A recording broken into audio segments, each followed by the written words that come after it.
राधे राधे, जय श्री कृष्णा। अब हम जानेंगे, इससे पूर्व वीडियो में लाभ भाव में शनि का फल जाना था। अब हम जानेंगे मेष लग्न के द्वादश भाव में शनि की स्थिति क्या फल प्रदान करता है। द्वादश भाव में शनि, मेष लग्न में शनि दशम भाव के स्वामी, एकादश भाव के स्वामी होते हैं। दशम भाव पद प्रतिष्ठा, यश कीर्ति वैभव का भाव है, कर्म का भाव है, राज्य का भाव है। वैसे ही लाभ भाव भी आपके आय को, इनकम को दर्शाता है, इच्छा पूर्ति को दर्शाता है, मित्रों से लाभ, स्त्री पक्ष से लाभ, प्रत्येक दिशा से लाभ। लग्नेश के शत्रु होते हैं शनि, त्रिषणाधिपति होते हैं, वैभव में रहेंगे मीन राशि के। किसी भी भाव का स्वामी यदि त्रिक भाव में बैठा रहता है 6-12 में, तो उस भाव से संबंधित फलों में क्षीणता, न्यूनता कर ही देता है। तो पद प्रतिष्ठा, इस कीर्ति में कमी, इनकम के स्रोत में कमी इत्यादि के संकेत मिलते हैं। तो हम जानेंगे कि शास्त्रानुकूल क्या परिणाम देखने को मिलता है। ऐसा व्यक्ति कार्य को लेकर के चिंतित रह सकता है, व्यवसाय को लेकर के चिंतित रह सकता है, रुपये पैसों से आर्थिक तंगी महसूस कर सकता है। शास्त्र क्या कहते हैं? शास्त्र कहते हैं, द्वातरस्ते शनौ मंदिर निर्लजो धन वर्जित कुपुत्र सात कुदृष्टि से सदा व्यसन तत्पर है।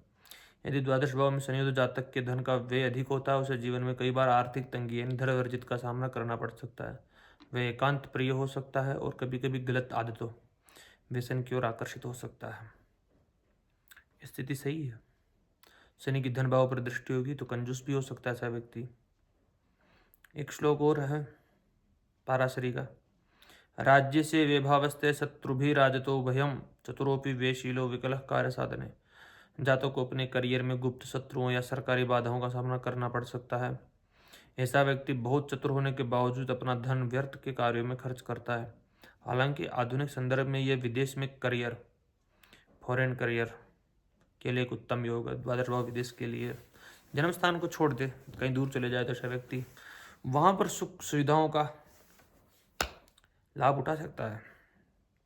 एक श्लोक और है, एकादशेश का द्वादश भाव में जाना दरिद्र योग का भी निर्माण होता है। पराशर जी कहते हैं, लाभेशे वैभावस्थे विदेशे च धनार्जनम स्वदेशे च धनम नष्टम जायते नात्र संशय। इसमें संशय नहीं करना चाहिए कि लाभेश का द्वादश भाव में बैठे रहना ही दर्शाता है कि जातक को विदेश या जन्म स्थान से दूर रहने पर धन लाभ होगा।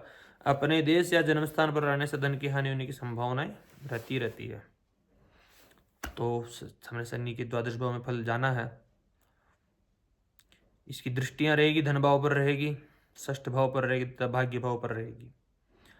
धन भाव पर रहने में धन संचय करने में कठिनाई आएगी, परिवार के साथ दूरियां बन सकती है। परिवार का भाव है, वाणी का भाव है, कहूँ तो वाणी में भी थोड़ी कड़वाहट रहेगी, तो ये स्थिति निकल करके आती है। षष्ठ भाव पर दृष्टि रहेगी, शत्रुओं को शांत कर देगी। जातक कानूनी पचड़ों में फंस सकता है लेकिन अंततः विजय पाता है। नवम भाव पर दृष्टि पड़ेगी तो भाग्य में थोड़ा भाग्य उदय होने में विलंब। जातक की रुचि अध्यात्म, दान और मोक्ष के मार्ग पर अधिक रहती है। तो हमने इसकी जो चीज़ जानी है, व्यय की अधिकता, विदेश में लाभ, आयात निर्यात या अस्पताल, जेल, आश्रम से जुड़े कार्यों में सफलता मिल सकती है, विदेशी कार्यों में सफलता मिल सकती है।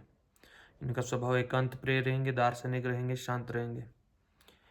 मूलाधार अष्टम भाव तो द्वादश भाव सहस्रार्थ है, इसलिए दार्शनिक प्रवृत्ति के हो सकते हैं। योग में अच्छी रुचि रखे। अनिद्रा या पैरों में दर्द की समस्या भी संभव हो सकती है ऐसे व्यक्तियों को। ऐसे व्यक्तियों को हनुमान चालीसा के पाठ भी करने चाहिए। भारवा शनि अकाल मृत्यु, एक्सीडेंट भी कराता है, अवश्य ध्यान रखना चाहिए। पतितः विकलांग पापयुते नेत्रच्छेद, यदि पाहा वो आता ना, मंदारान वीक्षते वेदने चंद्रारुणो चाक्षुर। यदि चंद्र और शनि, चंद्र और सूर्य भी यदि लाभ भाव में बैठ गए, एक धन भाव में बैठ गए, शनि की दृष्टि नेत्रों में परेशानियां उत्पन्न अवश्य कर देगा। तो कहते हैं जातक पतित विकलांग होता, जातक बड़े परिवार जमीन जायदाद का स्वामी होता, जातक परोपकारी होगा, त्यागी होगा, माया को, वृद्धावस्था में सन्यासी भी हो सकता है ऐसा व्यक्ति। जातक के बड़े भाई की मृत्यु हो सकती है, जातक को धन का नुकसान जरूरी है, जातक का रुपया फालतू खर्चों में खर्च हो सकता है, जातक के सिर पर टाट मतलब गंजापन हो सकता है, बाल कम रहे, धार्मिक कार्य में रुपया खर्च करता है। जातक की धन भाव पर दृष्टि धन की बढ़ोतरी करती, लेकिन ऐसा नहीं है। धन में हानि करेगी, भले मित्र ग्रह को देखे। शत्रु का नाश करेगी, भाग्य का द्वार खोलेगी, ऐसा भी नहीं है। भाग्य में व्यवधान उत्पन्न करेगी। किसी पुस्तक में थोड़ा इधर का उधर दे रखा है। मीन राशि का होना इतना अशुभ फलदायक नहीं होता जितना होना चाहिए। विदेश में कमाने की ज्यादा है। देखिए, मंद क्षेत्रे गतो जीव, जीव क्षेत्रे गत शनि स्थान हानि करो जीव, स्थान वृद्धि कर शन केंद्र बाह्यात भवे जीव, केंद्र मध्य भवेत शनि। यदि केंद्र के मध्य में शनि गुरु की राशि में रहे तो वृद्धिदायक होता है, अन्यथा नहीं। इस कारण श्लोक का पूरा संदर्भ मैं आपको बता देता हूं। अब यदि हम जानते हैं शनि के साथ में सूर्य हो तो क्या परिणाम। पंचम भाव शिक्षा, एजुकेशन का भाव, संतान का भाव है, प्रेम इत्यादि का भाव है, जनता का भाव है, बड़े पदों का, विपुल धन का भाव है। धन भाव तो द्वितीय से देखते विपुल धन पंचम भाव से ही देखा जाता है। तो संतान बाधक हो जाएगी, शिक्षा में बाधा उत्पन्न हो जाएगी, धन संग्रहित करने में परेशानियां उत्पन्न हो जाएगी। ये धन योग बनता, लाभेश पंचमेश का संबंध। लेकिन इस धन योग सृजन तो हो जाएगा, लेकिन धन देने में असमर्थ है ये योग। पिताजी के स्वास्थ्य में परेशानी है, क्योंकि दशम भाव के कारक भी होते हैं, लग्न के कारक होते, स्वास्थ्य में परेशानियां भी उत्पन्न हो सकती है। यदि शनि के साथ में चंद्रमा हो चतुर्थे, सुख भाव के स्वामी, सुख में क्षीणता, न्यूनता, प्रत्येक सुख में, जीवन के जो भी सुख व्यक्ति में देखते हैं। माता के स्वास्थ्य में परेशानी, मानसिक तनाव, डिप्रेशन इत्यादि की संभावनाएं व्यक्त होती है। परिश्रम, माता का सुख, वाहन सुख कमजोर रहता है, सुखहीनता बन जाती है। यदि यहाँ पर मंगल साथ में स्थित हो, लग्नेश का द्वादश भाव में बैठे रहना, अष्टमेश भी विपरीत राजयोग भी बनाएगा। विदेश में जाए ऐसा व्यक्ति, बाहर कार्य करे तो बड़ी उन्नति करेगा। जन्म स्थान को छोड़ ही देना चाहिए फिर तो ऐसे व्यक्ति को, जन्म स्थान छूट ही जाएगा इस व्यक्ति का। लग्न भंग योग पर जातक का परिश्रम का लाभ नहीं मिलेगा। परिश्रम का लाभ तो नहीं मिलेगा। लग्नेश है, लग्नेश का वैभव में बैठे रहना अथक प्रयास करवाता है। मैं तो कहता हूँ कि जन्म स्थान को छोड़ करके दूर निकल लो। मैं कहता हूँ तरक्की अवश्य हो जाएगी। शनि के साथ में यदि बुध हो तो ये भी विपरीत राजयोग का निर्माण करता, जातक धनाढ्य होगा विपरीत राजयोग के कारण, परंतु अपयश की संभावनाएं व्यक्त होती है। सिविल सेवा में जाए, सिविल प्रशासन में जाए तब भी श्रेष्ठ है। यदि राजयोग बन रहा हो जन्म पत्रिका में तब तो अच्छे पदों पर आसीन हो सकता है। यदि गुरु हो तो यह भी विपरीत राजयोग है। मीन राशि में त्रिग्भाव के स्वामी त्रिग्भाव में बैठे रहते तो विपरीत राजयोग का सृजन कर देते हैं। धनवाड्य होगा, भाग्योदय मध्यम आयु के बाद में होगा ऐसे जातक का। भाग्यस का वैभव में बैठे रहना श्रेष्ठ तो नहीं है, लेकिन स्वग्रही है गुरु, इसलिए कहीं ना कहीं 9वें 10वें इसका संबंध राजयोग बनेगा। 30 वर्ष की आयु के बाद में जातक उन्नति के मार्ग पर प्रशस्त होगा। यदि यहाँ शनि के साथ में बुध मंगल की युति हो तो जबरदस्त राजयोग बनेगा। जातक राजतुल्य ऐश्वर्य को भोगेगा, जातक को शत्रुओं से लड़ना पड़ेगा। शनि के साथ में शुक्र हो तो जातक का भाग्योदय विवाह के बाद एवं विदेश यात्रा के बाद कराता है। वैसे शुक्र का द्वादश भाव में बैठे रहना अच्छा है। मीन राशि का रहेगा, उच्च राशि में रहेंगे।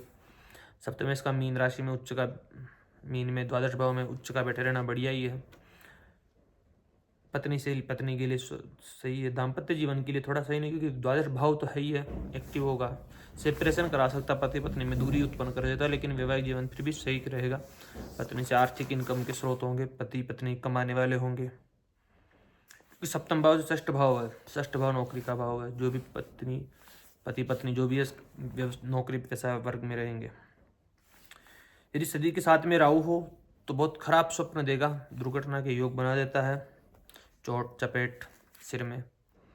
रावण संयुक्त मंदिर सर्वदा रोगम विष्णु रोगी हो सकता है, अस्पताल में भर्ती हो सकता है। किडनी के परेशानी, लीवर में परेशानी इत्यादि दे सकता है। केतु रहे तो यात्राओं से लाभ हो सकता है, क्योंकि विदेश की यात्राएं हैं।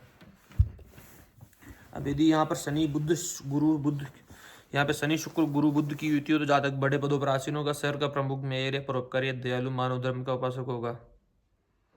यदि 12वें पाप ग्रह राहु केतु सूर्य हो तो एक नेत्र बाई आंख का नाश होगा, विदेश में धोखा होगा, जातक को जेल भी जाना पड़ सकता है। ऐसी स्थितियां निकल करके आती है। वो कहते हैं मंदारान वीक्षते वेदने चंद्रारुणो चाक्षुरुक। यदि सूर्य और चंद्रमा व्यय या धन भाव में हो, वहां पर मंदारान पापी ग्रह देखते रहे इनको, तब भी नेत्र रोग परेशानी दे देता है। तो हमने जाना है मेष लग्न के द्वादश भाव में शनि का फल। अब हम अगले वीडियो में जानेंगे। वृषभ लग्न से प्रारंभ करेंगे, राहु केतु का नहीं, अभी राहु केतु बाद में लेंगे लास्ट में श्रृंखलाओं में। वृषभ लग्न में सूर्य का फल, जिससे हम अगली श्रृंखला वृषभ लग्न की लेंगे। धन्यवाद।